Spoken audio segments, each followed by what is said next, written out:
समय की बात है, एक छोटे से गांव में एक रहस्यमय हवेली थी जिसे खूनी हवेली के नाम से जाना जाता था।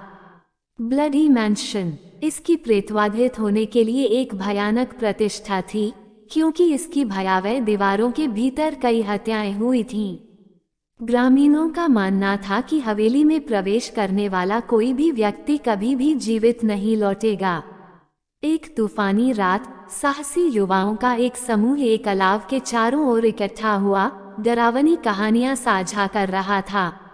वे खूनी हवेली के आसपास की किंवदंतियों से चिंतित थे और उन्होंने अफवाहों के पीछे की सच्चाई की जांच करने का फैसला किया।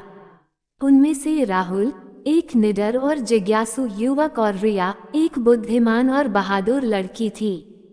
फ्लैशलाइट और अपने अटूट दृढ़ संकल्प से लैस राहुल और रिया ने अपने रोमांचक अभियान की शुरुआत की।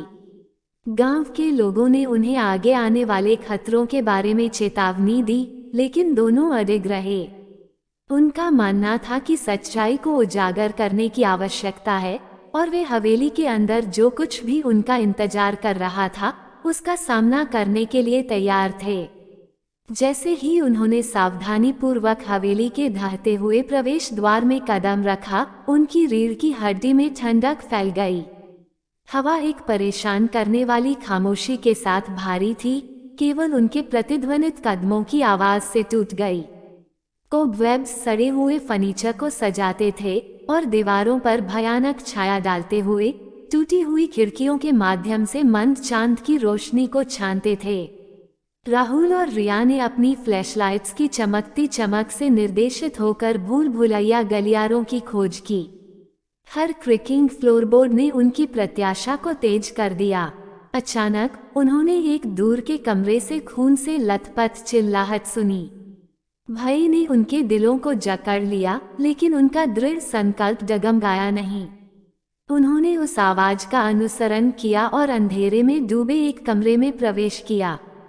जैसे ही उनकी फ्लैशलाइट ने आसपास के वातावरण को स्कैन किया, वे फर्श पर पड़े एक निर्जीव शरीर को देखकर भयभीत हो गए। यह स्पष्ट था कि खूनी हवेली के भीतर एक और हत्या हुई थी। अचानक दरवाजे बंद हो गए, जिससे राहुल और रिया अंदर फंस गए। घबराहट उन पर छा गई, लेकिन वे जानते थे कि उन्हें कोई रास्ता निकालना होगा।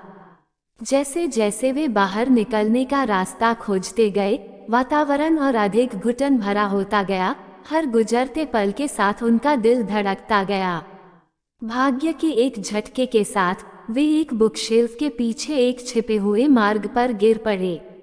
वे संकीर्ण सुरंग के माध्यम से दबाए गए, इस उम्मीद में कि यह उन्हें सुरक्षा की ओर ले जाएगा। मार्ग मुड़ गया और मुड़ गया, जिससे उनकी हताशा बढ़ गई। लेकिन उन्होंने दबाव डाला, उनकी इच्छा शक्ति उनके डर पर हावी हो गई। अंत में मार्ग एक गुप्त कक्ष में खुल गया। वहां उन्हें एक डायरी मिली जिसमें खूनी हवेली के बारे में भयावह सच्चाई का खुलासा हुआ। इस हवेली में कभी एक निर्दयी जमींदार रहता था जिसने अपने काले रहस्यों की रक्षा के लिए कई निर्दोष लोगों की हत्या कर दी थी। ऐसा कहा जाता था कि उनकी बेचैन आत्माएं उनकी असामयिक मृत्यु का बदला लेने के लिए हवेली में घूमती थीं।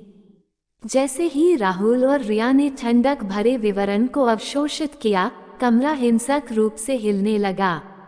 मारे गए पीड़ितों की आत्माएं उनके सामने प्रकट हुईं, उनकी आंखें गुस्से और आक्रोश से भर गईं। दोनों समझ गए कि वे गंभीर खतरे में हैं। अपने सारे साहस को दिखाकर राहुल और रिया हवेली के मुख्य प्रवेश द्वार की ओर दौड़े। प्रत्येक कदम के साथ आत्माएं और अधिक अथक होती गईं, उनके अलौकिक रूप दोनों के करीब आ गए।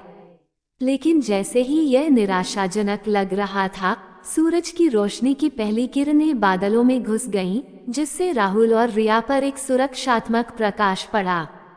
आत्माएं सूरज की रोशनी से फिर से जुड़ गईं, पतली हवा में विघटित हो गईं। राहुल और रिया बुरे सपने से बच गए थे, उनका मिशन पूरा हो गया था। वे खूनी हवेली से उभरे, अलौकिक के साथ उनकी मुठभेड़ से हमेशा के लिए बदल गए। उनकी बहादुरी की खबर पूरे गांव में फैल गई और गांव वालों ने उन्हें नायकों के रूप में सम्मानित किया।